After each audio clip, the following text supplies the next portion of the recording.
નમસ્કાર મિત્રો, સ્વાગત છે તમારું મારી YouTube channel Mehul Mavani education and culture.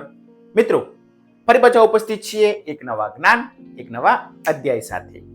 આજે આપણે શીખવાનું છે ધોરણ 8. ધોરણ 8 નો મિત્રો વિષય છે આજનો ગુજરાતી, અને ગુજરાતી વિષયનો મિત્રો એકમ છે 10. આ સત્રનો આપણો છેલ્લો એકમ, આ સેમેસ્ટરનો આપણો છેલ્લું ચેપ્ટર, જેનું નામ છે દુનિયા અમારી. સુંદર મજાની કાવ્ય છે જે તમે શીખી ગયા હશો, સમજ્યા હશો અને જાણ્યું હશે. તો મિત્રો, આ કાવ્યના આપણે શબ્દાર્થ, શબ્દ સમૂહ અને સ્વાધ્યાય અંગે આપણે આ વિડીયોમાં ચર્ચા કરીશું. આપણા આ સત્રની છેલ્લું કાવ્ય. આજે મિત્રો એકમ છે તેના કવિ છે ભાનુપ્રસાદ પંડ્યા. પરીક્ષામાં ક્યારેક કૃતિના કર્તા એટલે કે એકમના કવિ અથવા લેખક કોણ છે તેવો પ્રશ્ન પૂછાતો હોય છે. તો આ જે એકમ છે તેના કવિ છે ભાનુપ્રસાદ પંડ્યા. મિત્રો, આ જે આપણું કાવ્ય છે તે દ્રષ્ટિહીન અંધજનો માટેનું સુંદર મજાનું પ્રેરણા આપતું કાવ્ય છે. ભલે ભગવાને તેમની એક ઇન્દ્રિયને લઈ લીધી છે, પરંતુ બાકીની જે ઇન્દ્રિયો છે તે આંખનું કામ કરી રહી છે, અને કેવી રીતે કરી રહી છે તેનું સુંદર મજાનું નિરૂપણ કવિ ભાનુપ્રસાદ પંડ્યાએ આપણી સમક્ષ આ કાવ્યમાં કર્યું છે. આપણને પણ પ્રેરણા આપી તેવું આ સુંદર મજાનું પ્રેરણા ગીત છે, કાવ્ય છે. તે તમે શીખ્યા, સમજ્યા અને જાણ્યા બાદ હવે જોઈએ મિત્રો આ એકમના સૌપ્રથમ શબ્દાર્થ.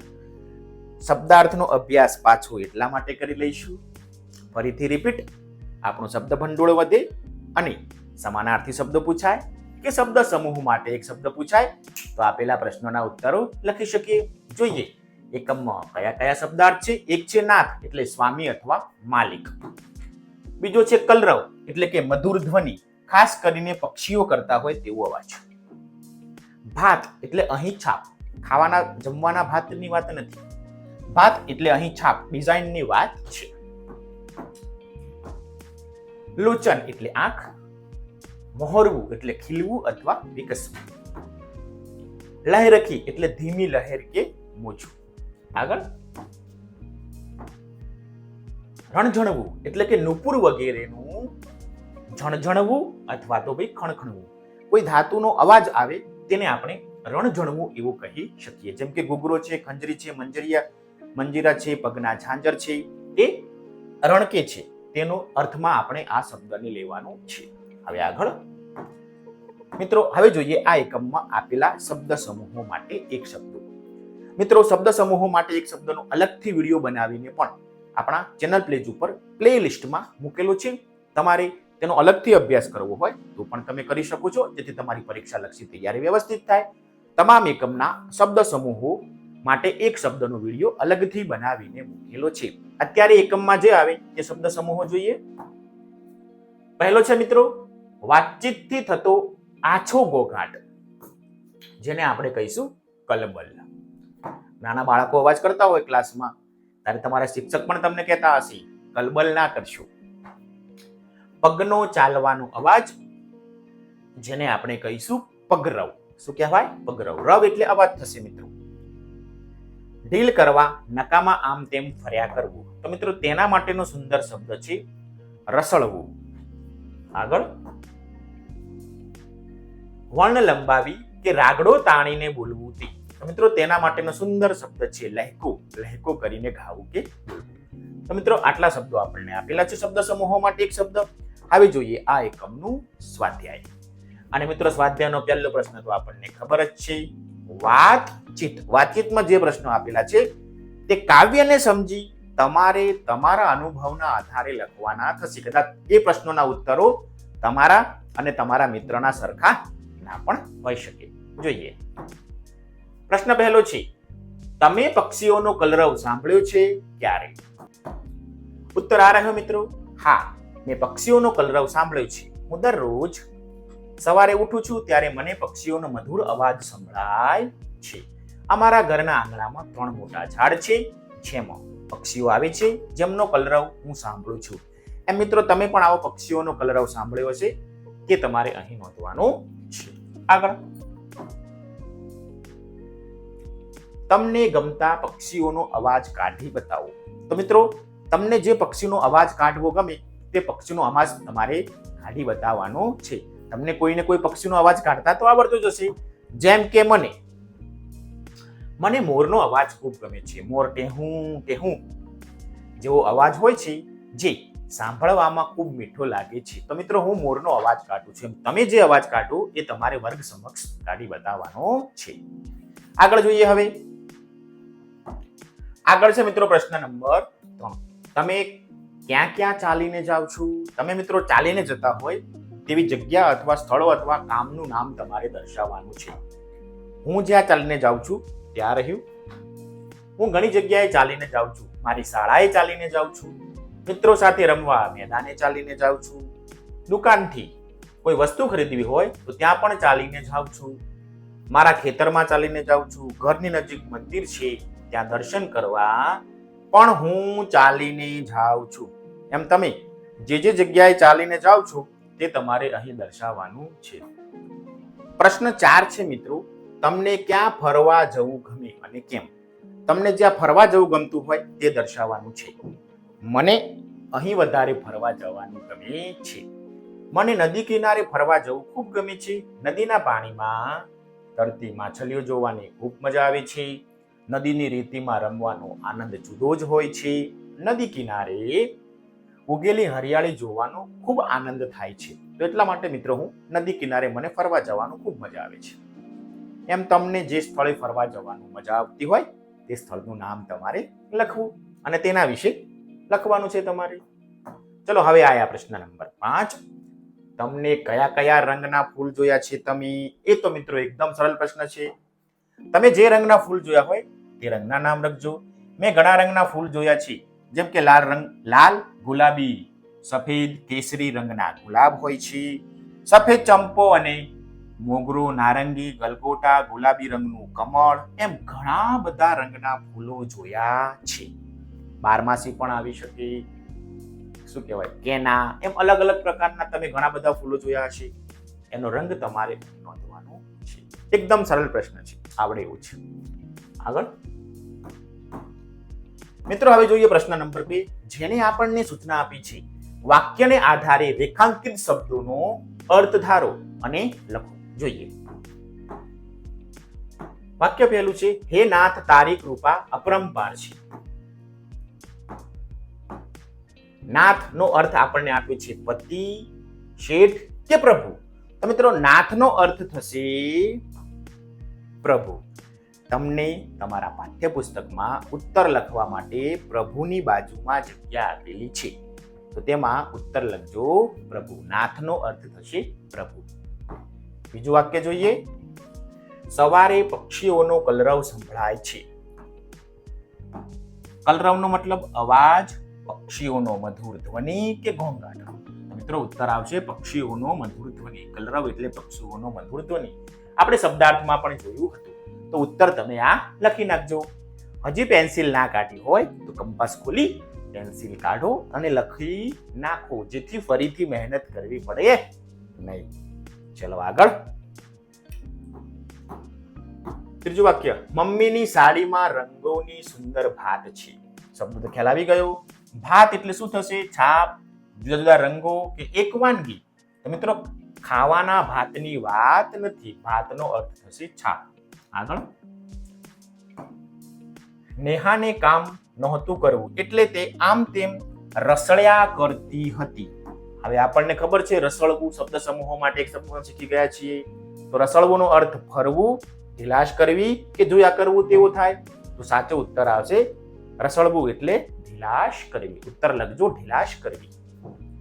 5મું વાક્ય, વસંત ઋતુમાં આંબે મહોર મોહરે છે. હવે મહોરવું એટલે ખીલવું, કુંપળ ફૂટવી કે ફળ આવવા. તો સાચો જવાબ છે કુંપળ ફૂટવી. તો આ રીતે આપણને 5 વાક્યો આપ્યા છે. 5 વાક્યોના આપણને અલગ અલગ અર્થ આપ્યા છે. તેમાંથી સાચો અર્થ ધારીને આપણે ઉત્તર લખવાનો છે. ક્લિયર? ચલો આગળ. પ્રશ્ન નંબર 3, વાક્યને લાગુ પડતો શબ્દ કૌંસમાંથી શોધીને લખો. વાક્યને જે શબ્દ લાગુ પડતો હોય તે આપણે કૌંસમાંથી શોધીને લખવાનો છે. ચલો આપણને એક સુંદર મજાનો શબ્દ સમૂહ આપ્યો છે, તબલાનો કર્ણપ્રિય અવાજ. એના માટે શબ્દ સમૂહ માટે એક શબ્દ કયો? તો ઉત્તર આવશે નાદ. તમને કૌંસની અંદર નાદ શબ્દ આપેલો હશે તો આ પ્રશ્નની સામે તમે નાદ ઉત્તર લખી નાખજો. શબ્દ સમૂહો માટે એક શબ્દમાં પૂછાઈ શકે છે. લતા મંગેશકરની સુમધુર ગાયકી. તો મિત્રો લતા મંગેશકર કેવી રીતના ગાય છે? તો સૂરમાં ગાય છે. ઉત્તર લખશું સૂર. આગળ છોકરાની વાતચીત. છોકરાઓ અવાજ કરતા હોય તે વાતચીતને આપણે શું કહીશું? કલબલ. તમે આ શબ્દ તમારા વર્ગમાં પણ તમારા શિક્ષકે તમને કહ્યો હશે, કલબલ ઓછી કરો. પક્ષીઓનો મધુર ધ્વનિ, એ તો આપણને ખબર જ છે, કલરવ. પગનો ચાલવાનો અવાજ, આ પણ મિત્રો આપણને ખબર છે, પગરવ. અને છેલ્લો શબ્દ, બજારમાં વાહનોનો જુદો જુદો અવાજ આવે જે આપણને બિલકુલ ગમે નહીં, તેને કહેવાય ઘોંઘાટ. વિજ્ઞાનની ભાષામાં કહીશું ધ્વનિ પ્રદૂષણ. તો મિત્રો આ રીતના આપણે ઉત્તરો લખીશું. શબ્દ સમૂહો માટે એક શબ્દ છે. ચલો આગળ. પ્રશ્ન 4 છે મિત્રો. પેન્સિલની પાછી જરૂર પડશે એટલે પેન્સિલને જ્યાં સુધી સ્વાધ્યાય ના પતે ત્યાં સુધી મૂકવાની નથી. ઉદાહરણ મુજબ શબ્દોનો ઉપયોગ કરી વાક્ય બનાવવાનું છે. ચલો મિત્રો, સૂચના તમને ખ્યાલ આવી ગઈ. વાક્ય પહેલું છે પગરવ. બાળકોના પગરવથી ઘર ગુંજી ઉઠ્યું, એવું વાક્ય આપણને આપેલું છે.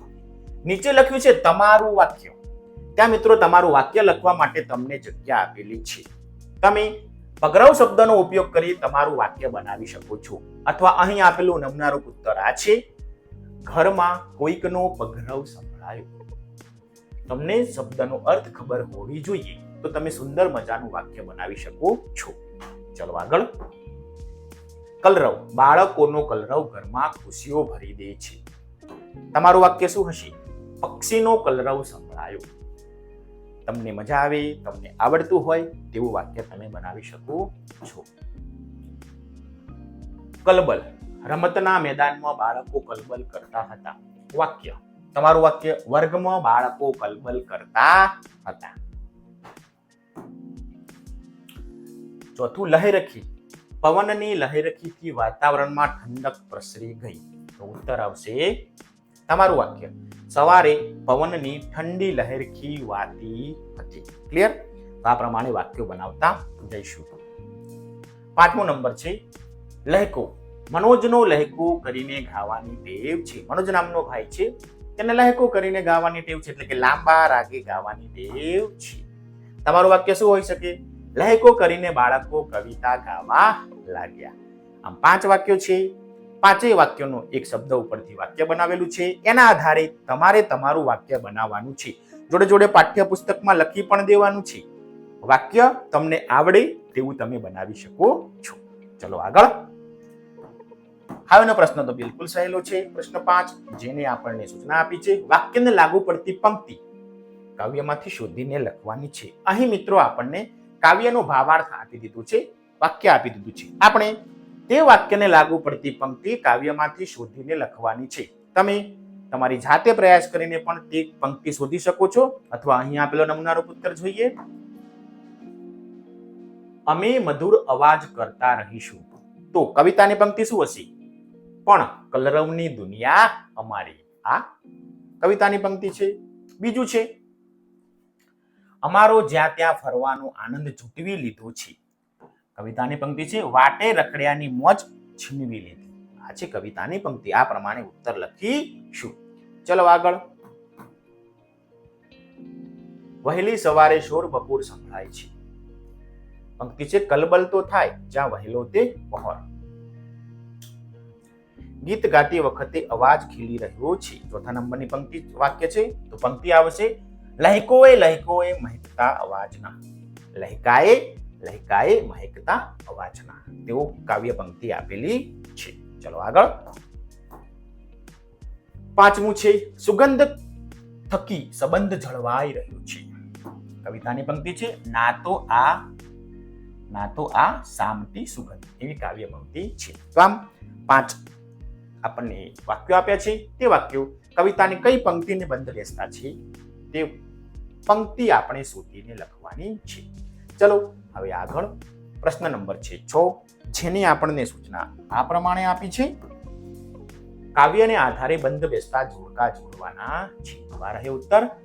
મિત્રો, તમે જ્યારે જોડકા જોડો ત્યારે તમારા પાઠ્યપુસ્તકમાં ભલે પેન્સિલથી આમ લીટા પાડી દો, પરંતુ જ્યારે તમે નોટબુકમાં લખો ત્યારે આ રીતના વિભાગ અ અને વિભાગ બ નો જવાબ સામ સામે આવવો જોઈએ. જેમ કે જગતને જોઈ ન શકવું, તો તેનો ઉત્તર આવશે સાંભળીને જગતને પારખ. એની સામે લખ્યું છે પેલાનો ઉત્તર ત્રીજો. બીજું છે જ્યાં ત્યાં ફરવાની મજા છીનવાઈ, પગના અવાજથી આગળ વધવું. ફૂલોના રંગોની પરખ નથી શકવી. ઉત્તર છે સુગંધ થકી ફૂલોની ઓળખ કરી શકે છે.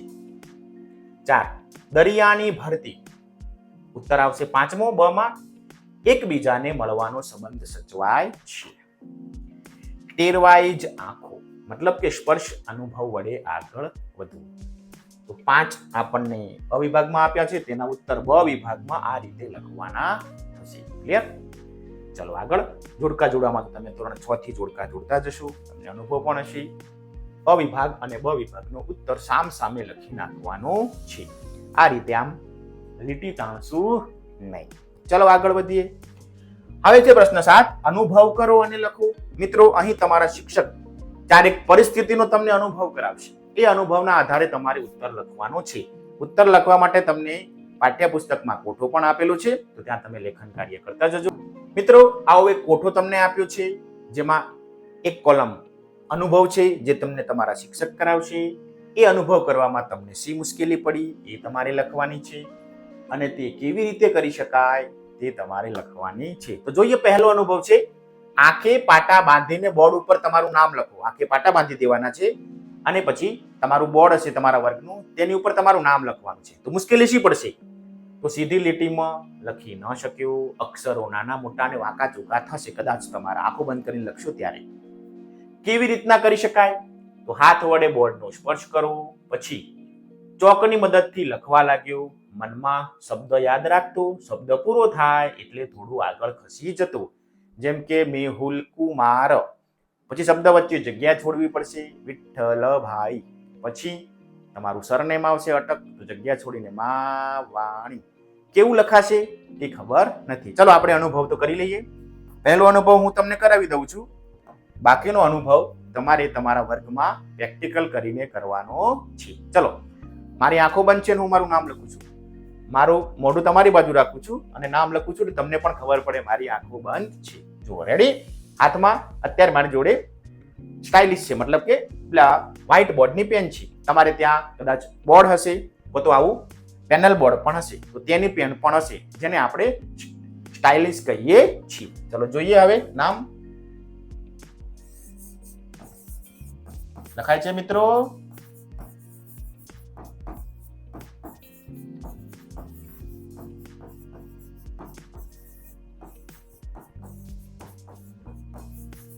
બોલો, બરાબર લખાયું? મેહુલ કુમાર વિઠ્ઠલભાઈ માવાણી. પરંતુ જો આડું અવળું થયું, શબ્દ વચ્ચે જગ્યા પણ રહી અનુભવના આધારે. એમ તમે તમારા વર્ગમાં અનુભવ કરજો, તમને શી મુશ્કેલી પડી અને કેવી રીતે આ અનુભવને, આ પ્રશ્નને સોલ્વ કરી શક્યા. ક્લિયર? ચાલો આગળ.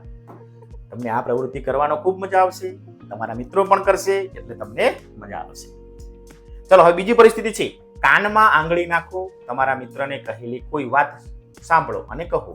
કાનમાં આ રીતે આંગળી નાખીને કાનને બંધ કરી દેવાના છે. પછી તમારા મિત્રને બોલવા કહેજો કે તેઓ શું બોલે છે અને તમારે તે સાંભળવાનું છે. કાનમાં આંગળી ના નાખવી હોય તો આ રીતે કાનની જે બૂટ આવે તેના વડે પણ કાન બંધ કરી શકાય છે. આ રીતે. ક્લિયર? હવે સાંભળવાનું છે. તમારો મિત્ર કહેશે તો મુશ્કેલી શી પડશે? મિત્રનો અવાજ લગભગ સંભળાતો જ ન હતો. તે જોરથી બોલતો છતાંય શબ્દો અસ્પષ્ટ લાગતા. સોલ્વ કેવી રીતના કરી શકીશું?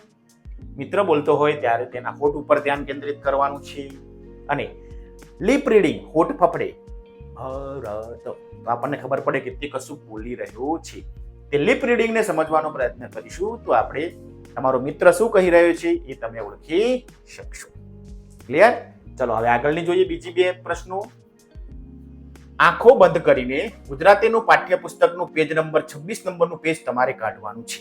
એવું આપણી જોડે પ્રશ્ન છે, અનુભવ છે. ગુજરાતીનું પાઠ્યપુસ્તક આંખો બંધ રાખવાની છે અને આમ ધીમે ધીમે પાના ફરાવતા જવાનું છે અને પેજ નંબર 26 આવે ત્યારે તમારી આંખો ખોલવાની છે. મુશ્કેલી શી પડશે? પાના ફેરવતી વખતે અંદાજ નહોતો આવતો કે કેટલા પાના ફર્યા. કેટલીક વાર તો 2-3 પાના પણ ફરી જાય, બરોબર, તો પાના આપોઆપે ફેરવાઈ જાય, આપણને ખબર પણ ના હોય. સોલ્યુશન કેવી રીતના કરી શકીશું? સોલ્યુશન કેવી રીતના કરી શકીશું?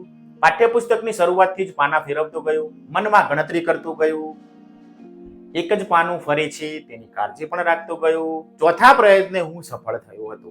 એમ તમે પ્રયાસ કરજો, કેટલા પ્રયત્ને સફળ થાવ છો. Best of luck. આંખો બંધ કરીને તમારા મિત્રએ તમારા હાથમાં આપેલી વસ્તુ ઓળખો.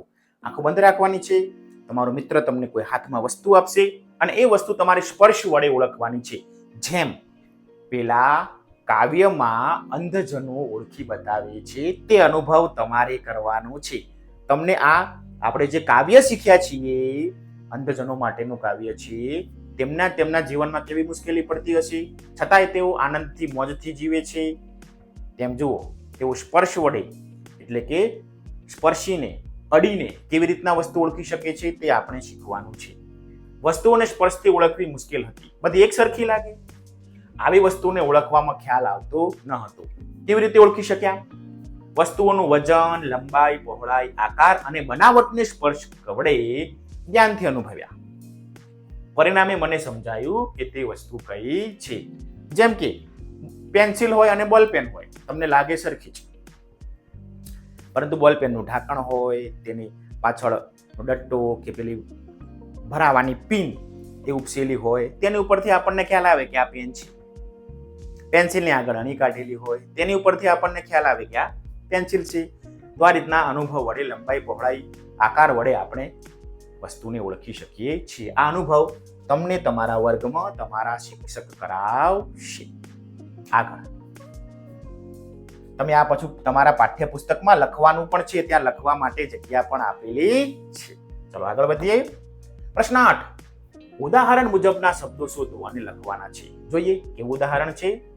ઓહો, તો મિત્રો અહીં સુંદર મજાનું આપણને એક કોડિંગ ડીકોડિંગ આપેલું છે. જે તમે NMMS ની એક્ઝામ આવશો ત્યારે આવા જ મુદ્દા આવે છે, આવો જ પ્રશ્ન આવે છે, જેને કોડિંગ ડીકોડિંગ કહેવામાં આવે છે. મિલિટરીમાં કે કોઈ જાસૂસી સંદેશ મોકલવો હોય ત્યારે આ કોડિંગ ડીકોડિંગ ખૂબ જ ઉપયોગી થાય છે.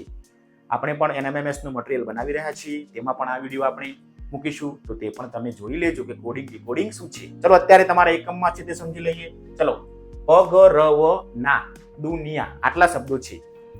તો પગ માટેનો આપણને સંકેત આપ્યો છે એક, કોડિંગ ડીકોડિંગ નો સંકેત છે એક, ગ માટે 2, ર માટે 3, વ માટે 4, ના માટે 5, દુ માટે 6, ની માટે 7 અને યા માટે 8. ચલો હવે અહીં 54 લખેલા છે. આ 54 લખેલા છે એનો મતલબ થાય નાવ. જુઓ 5 નંબર ઉપર ના છે અને 4 નંબર ઉપર વ છે, તો નાવ શબ્દ લખ્યો નાવ. ચલો 42 નંબર ઉપર શું હશે? તો જુઓ 4 નંબર ઉપર વ છે અને 2 નંબર ઉપર ગ છે, તો મતલબ કે 42 નો અર્થ થશે વગ. ચલો હવે નીર શબ્દ જોઈએ. તો ની 7 નંબર ઉપર છે, તો આપણે અહીં લખીશું 7. ચલો હવે ર 3 નંબર ઉપર છે, તો ઉત્તેર આવશે 73. 73 નો મતલબ થાય નીર. કોડિંગ ડીકોડિંગ, જાસૂસી સંદેશ. ચલો હવે બીજા 2 શબ્દો અહીં આપણે લખવાના છે. તમને પસંદ પડે તેવા 2 શબ્દો આમાંથી બનાવીને તમે લખી શકો છો. તો જોઈએ ઉત્તર.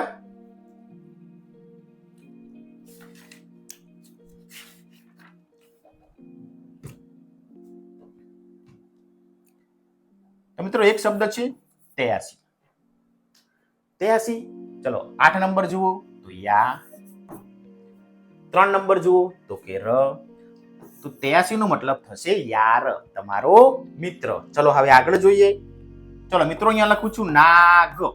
ચલો ના શબ્દ છે તો 5 નંબર ઉપર છે અને ગ છે તો તે 2 નંબર ઉપર છે, તો 52 નો અર્થ થશે નાગ. 7. તો મિત્રો આ રીતે કોડિંગ ડીકોડિંગ ની તમને એક્ટિવિટી આપી છે.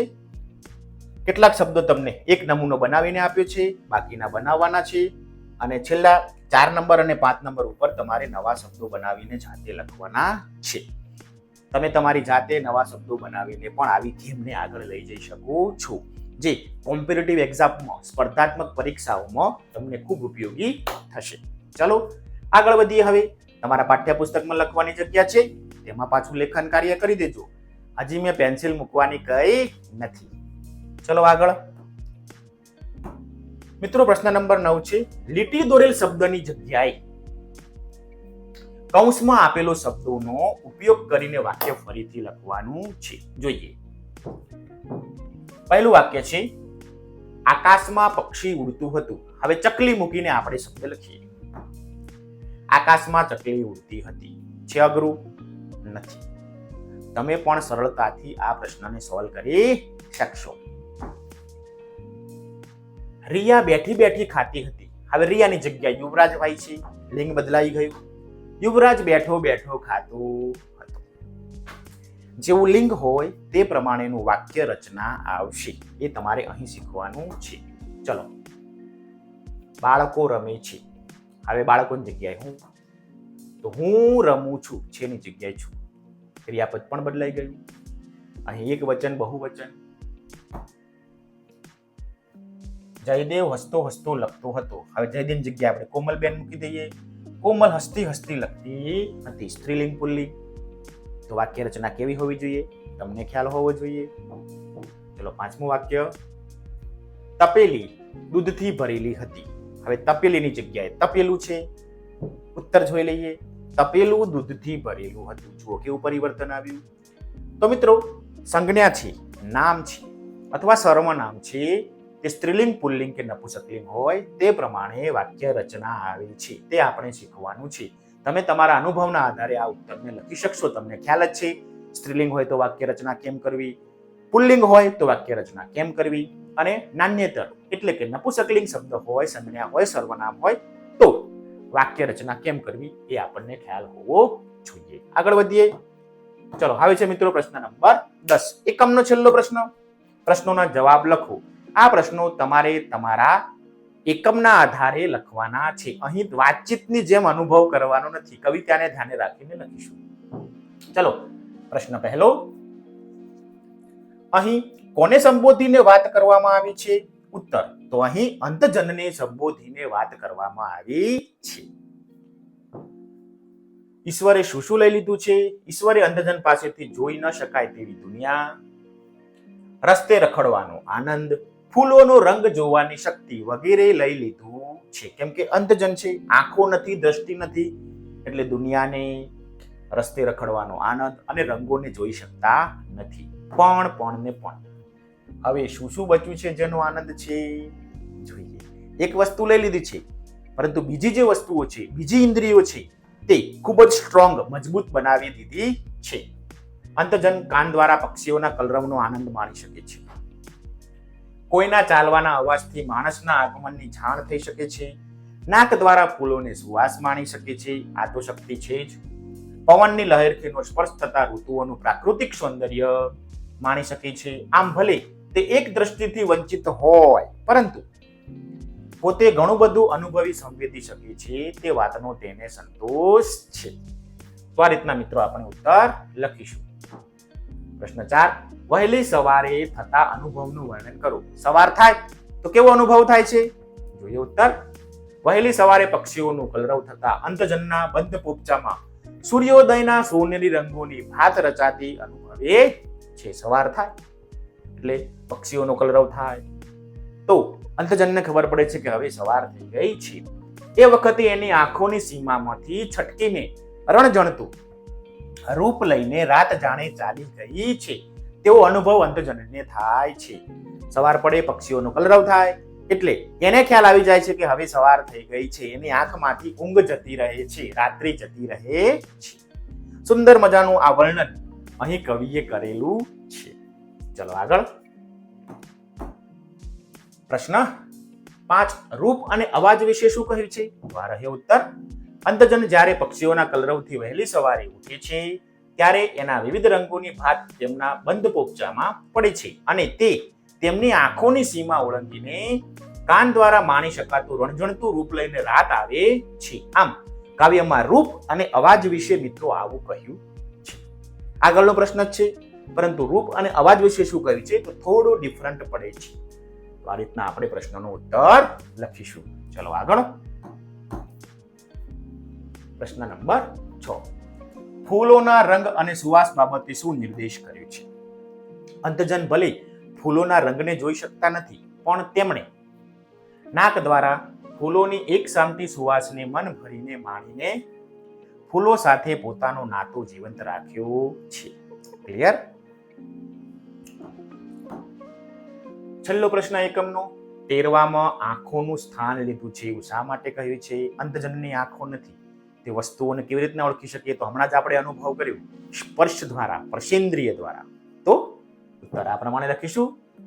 અંતજનની આંગળીઓના ટેરવા વસ્તુઓને અને માણસને સ્પર્શીને તેને ઓળખી જાય છે. આમ અંતજનના જીવનમાં સ્પર્શેન્દ્રિય આંખનું કામ કરે છે. માટે કવિ કહે છે કે અંતજનની આંગળીઓના ટેરવે ટેરવે હવે આંખ ફૂટી છે. તે પોતાની આંગળીઓથી હાથથી સ્પર્શ કરી વસ્તુ ઓળખી શકે છે.